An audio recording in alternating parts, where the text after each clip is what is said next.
Bismillahirrahmanirrahim. Assalamualaikum warahmatullahi wabarakatuh. Alhamdulillahirabbil alamin. Wassalatu wassalamu ala Rasulillah wa ala alihi wa man wala wala haula wala quwata illa billah. Marilah kita selalu panjatkan puji syukur kita kepada Allah Subhanahu wa taala, yang mana pada hari ini kita masih diberikan banyak kenikmatan, di antaranya nikmat yang sangat besar yang Allah berikan kepada kita, yaitu nikmat bisa memeluk agama Islam, ya anak-anak ustadz. Jadi kita harus bersyukur kepada Allah Subhanahu wa taala manakala kita sudah memeluk agama Islam. Karena agama apapun selain agama Islam adalah agama yang ditolak, ya, ditolak oleh Allah Subhanahu wa taala. Ketika seseorang meninggal dunia dalam keadaan non-muslim atau tidak beragama Islam, maka dia akan disiksa oleh Allah Subhanahu wa taala. Disiksa kekal selama-lamanya di api neraka, ya. Nauzubillah min zalik. Maka dari itu kita harus bersyukur ketika kita beragama Islam, kita mendapatkan satu tiket untuk masuk ke dalam surga Allah Subhanahu wa taala. Namun bukan berarti ketika sudah beragama Islam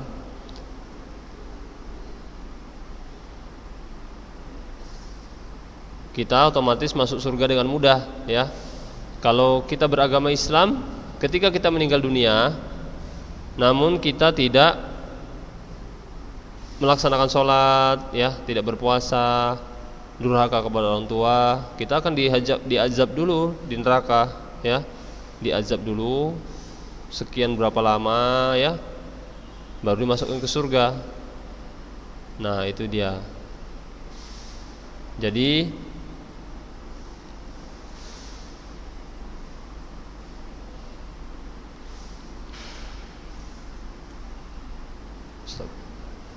anak-anak ustadz, untuk memasuki surga Allah Subhanahu wa taala, di samping agama Islam, ya, kita harus melaksanakan juga syariat-syariat Islam. Kewajiban-kewajiban yang Allah perintahkan, misalkan sholat, puasa, berbakti kepada orang tua, ya, tidak berzina, tidak mabuk-mabukan, ya, tidak menggunakan narkoba. Itu semua merupakan diantaranya syariat-syariat Islam, ya, yang harus kita jalankan. Dan seperti antum ketahui, ya, bahwa kalau kita melaksanakan ibadah juga harus sesuai dengan tuntunan Rasul dan dilakukan dengan ikhlas, ya, dilakukan dengan ikhlas.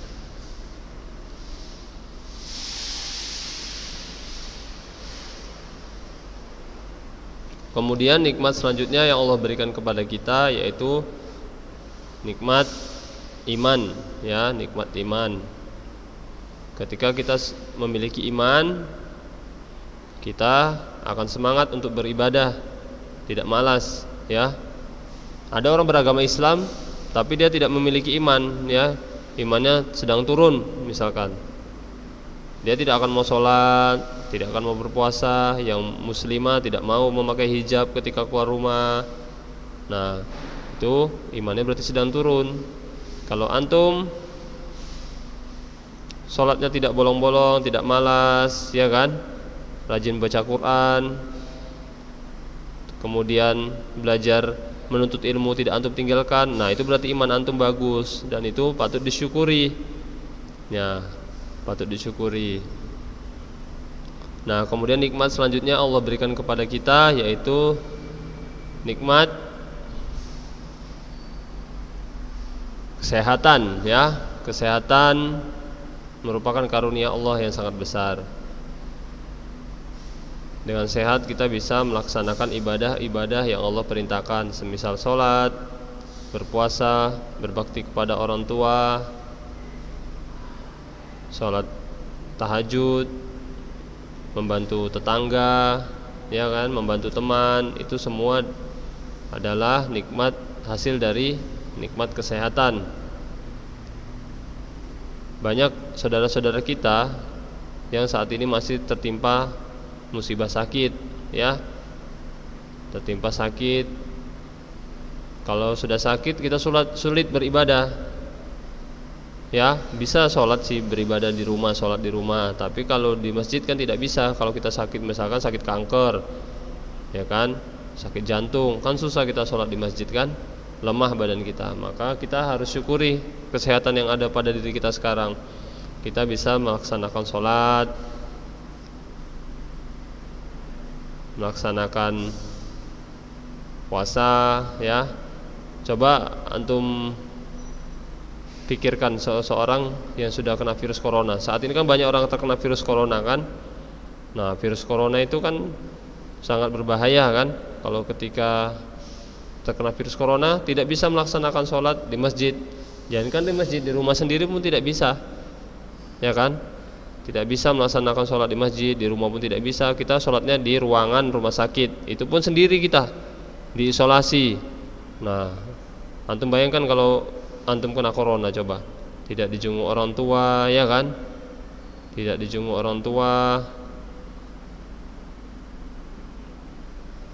tidak bisa dijenguk teman. Nah, kan sedih kita seperti itu kan. Nah, maka dari itu kita harus bersyukur kepada Allah. Insya Allah kalau kita bersyukur, Allah tambah nikmat kesehatan pada diri kita, ya. Itu dia, harus bersyukur. Kalau kita bersyukur, maka ditambah apa, ditambah Bang? Apanya nak? Ditambah nak? Ya, ditambah nikmatnya, ya. Nikmat kita ditambah kalau kita bersyukur. Harus selalu bersyukur, ya. Kemudian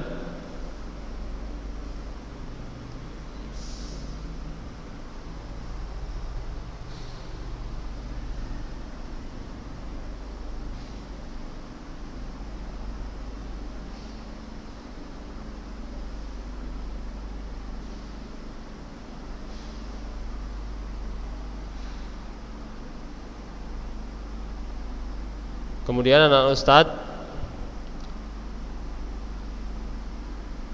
pada masa seperti ini, ya, masa seperti ini kan kita belajar sulit, ya. Kita bertatap muka belum tentu bisa, belum bisa sekarang, ya.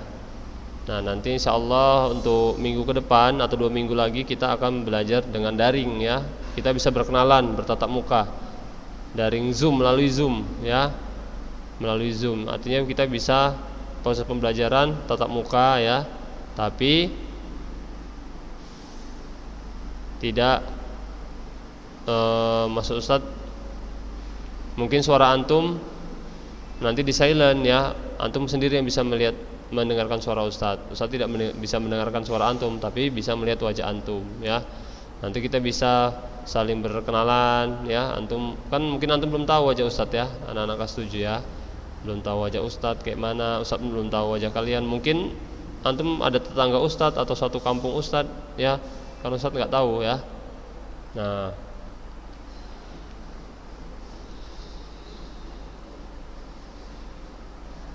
kemudian anak Ustadz kelas 7 SMP Ulun Nuha Medan, ya, kelas 7C dan kelas D. Kalian semua kan sudah kelas 7, ya. Jangan sifat-sifat waktu masih SD dipakai lagi di SMP, ya. Sifat-sifat buruk waktu antum masih SD dibuang, ya. Kan sekarang udah kelas 7, ya. Antum harus bisa menjadi contoh untuk adik-adik antum yang SD, ya.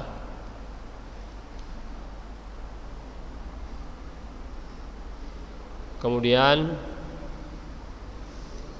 di rumah apabila disuruh orang tua membantu orang tua, dilaksanakan, ya, dilaksanakan. Jangan dibantah, ya. Orang tua misalkan suruh antum belikan minyak goreng di warung, belikan, ya. Karena itu perintah wajib, perintah orang tua selama tidak melanggar syariat dan mampu antum kerjakan, ya. Ya, jadi Ustadz, kalau orang tua ana, misalkan orang tua ana nyuruh ana manjat top pohon, ana kerjakan. Misalkan orang tua ana nyuruh ana, disuruh ana berenang di laut, ana kerjakan. Ya nggak mungkin orang tua nyuruh seperti itu kan, meskipun tidak melanggar syariat, manjat pohon, berenang di laut. Atau misalkan antum disuruh menggali lubang 10 meter, kan nggak mungkin orang tua nyuruh hal seperti itu kan. Pasti menyuruh orang tua hal antum yang fisik antum mampu. Nah itu dia, orang tua melihat pasti fisik antum mampu nggak ini melakukan ini. Misalkan nyapu rumah, mengelap jendela, kan mampu fisik antum kan, ya disuruh itu, maka pasti disuruh orang tua antum harus mampu.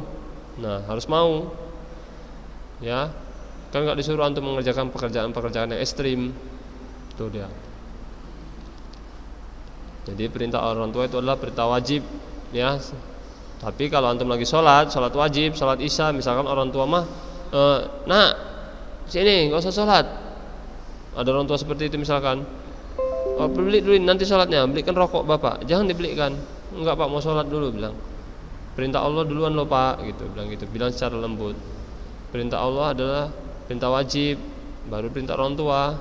Gitu. Tapi kalau antum misalkan lagi sholat sunnah, sholat qobliyah, sholat tahajud, sholat duha, tiba-tiba antum dipanggil, nak sini nak, tinggalkan sholat antum itu, ya, karena perintah orang tua lebih dulu yang wajib. Nah itu dia, beda dengan sholat wajib. Kalau sholat wajib duluan dikerjakan, baru perintah orang tua. Tapi kalau sholat sunnah, sholat duha, ya, atau sholat qobliyah, ba'diyah, ketika antum melaksanakan sholat seperti itu, kemudian antum dipanggil orang tua, tinggalkan sholatnya itu, ya. Itu dia. Jadi derajat orang tua itu, bayangkan antum ya, sholat aja masih, sholat sunnah masih derajat orang tua lebih tinggi daripada sholat sunnah. Pada sedang hadap Allah, ya. Allah mengasih begitu keistimewaan buat orang tua kita, sampai sholat sunnah lagi menghadap Allah bisa ditinggalkan oleh anak-anaknya ketika orang tua memanggil. Nah luar biasa kan seperti itu kan. Nah itu dia. Ustadz ini mah ceramah-ceramah kayak Ustadz, ya memang Ustadz ya kan. Kan dipanggil Ustadz anak ini, Ustadz Ihsan ya kan. Semua guru-guru di rumah dipanggil Ustadz, ya. Ya Ustadz di sini menyampaikan, bukan berarti Ustadz ini banyak ilmu, tidak. Ustadz hanya menyampaikan apa yang Ustadz ketahui, karena Ustadz sayang sama anak-anak Ustadz sekalian, ya. Guru-guru di Ulun Nuha ini berharap semua antum menjadi anak yang baik, anak yang soleh, ya. Tidak ada guru menginginkan anaknya menjadi anak yang buruk, ya. Semua menginginkan anak-anak didiknya menjadi anak yang soleh. Jadi anak-anak Ustadz,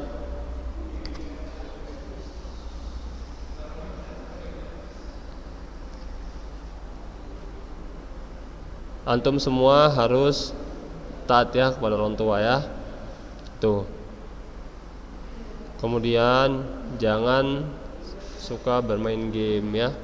Yang punya HP nih, punya HP Android, jangan suka bermain game, ya.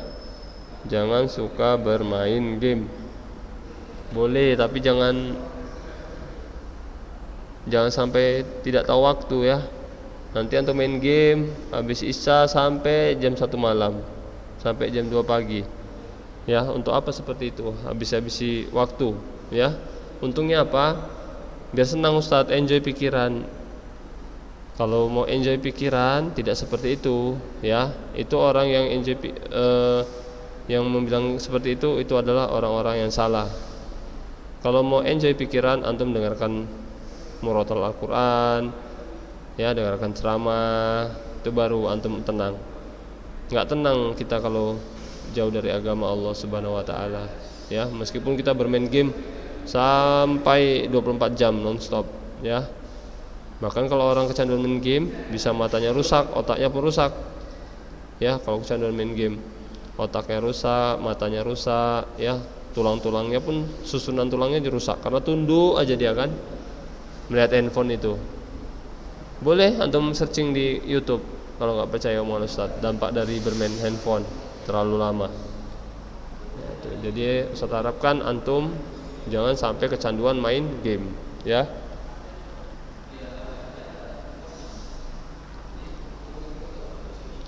Kemudian teruslah anak-anak Ustaz membantu mendoakan negeri kita ini ya, agar virus corona segera usai. Ya. Ketika sholat berdoa kepada Allah, atau waktu luang berdoa kepada Allah. Ya Allah, angkatlah virus corona ini agar hamba bisa belajar, ya. Belajar di sekolah langsung, agar hamba bisa melaksanakan sholat wajib di masjid dengan tidak ada rasa takut. Ya, berdoa seperti itu. Karena apa? Antum semua ini mungkin kan dosanya masih sedikit ini, ya. Masih sedikit antum dosanya. Kan baru balik antum kan. Mungkin ada yang belum balik nih. Ya, udah balik tahu kan? Nah, balik mimpi basah, ya. Mimpi basah. Nah, itu artinya antum udah balik. Kalau udah balik udah menanggung dosa. Tapi dosa antum masih sedikit. Nah, masih sedikit dibanding dosa-dosa orang yang sudah berumur 30, 40, 50, 60, ya. Nah, jadi kalau dosa antum masih sedikit, kemungkinan doa itu masih bisa dikabulkan oleh Allah. Apalagi kalau kita tidak mulai dosa, yang belum balik nih, wah, doanya insyaallah makbul nih. Nah, rajin-rajin berdoa ya, agar virus corona ini bisa usai, ya, anak Ustaz. Kemudian ya lanjut aja ya ke pokoknya ya. Pokok pembahasan kali ini adalah Ustadz ingin memberikan tugas kepada antum, ya. Tugasnya itu menggambar lapangan. Lapangan apa Ustadz? Terserah. Ini pilihannya. Pilih lapangan yang antum gambar ya. Yang pertama lapangan sepak bola. Kedua lapangan bola voli. Ketiga lapangan basket. Keempat lapangan bulu tangkis. Kelima lapangan tenis meja. Tenis mejanya gambar sama netnya. Nah, antum gambar. Pilih antara salah satu ini. Sepak bola, bola voli, bola basket, tenis meja sama bulu tangkis. Pilih di antara salah satu. Gambar di kertas kartun. Tahu kertas kartun kan? Kertas kartun yang agak tebal.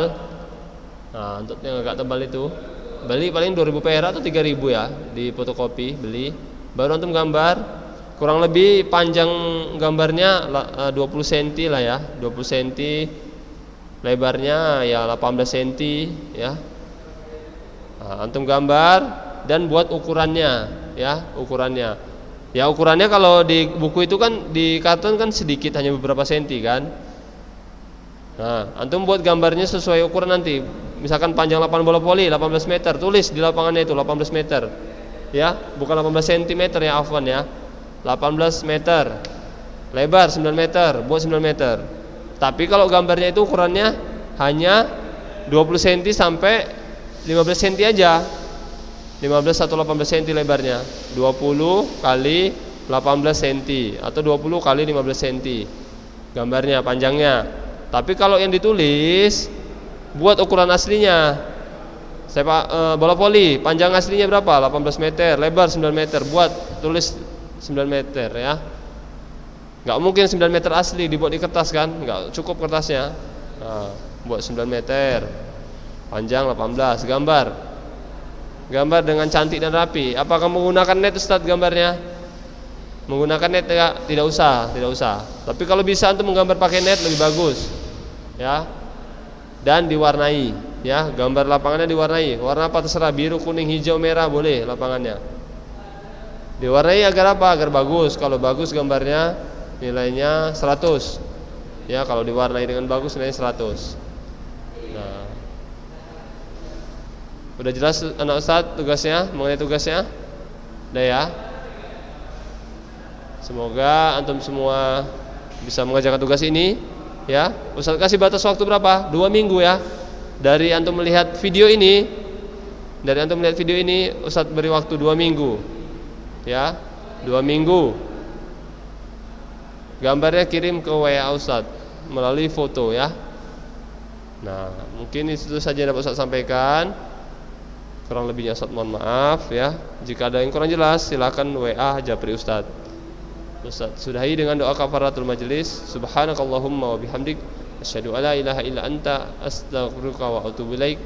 Assalamualaikum warahmatullahi wabarakatuh.